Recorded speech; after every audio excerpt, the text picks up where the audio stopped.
izobraziti mlade študente, mlade nadobudneže in to ne samo z teorijo, ampak tudi z praktičnimi primeri, zaradi česar imamo tudi take dobre predavatelje, ki jim to tudi lahko iz druge roke povejo.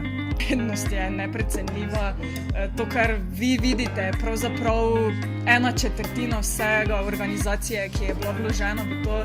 Mi smo tukaj že od 6:30 zjutraj pripravljali, že mesece in mesece nazaj smo kontaktirali predavatelje, tako da ja, neprecenljivo, ko to vidiš potem dejansko v živo.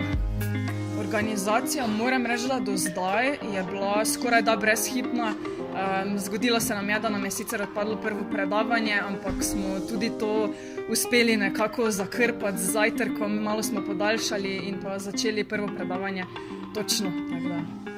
Radi bi, da vse, kar je bilo do zdaj, na tem delamo in da so vsaki prihodni semafori boljši. Torej, to ne pomeni več sponzorjev, boljši predavatelji, ampak to pomeni, da se mi iz tega nekaj naučimo.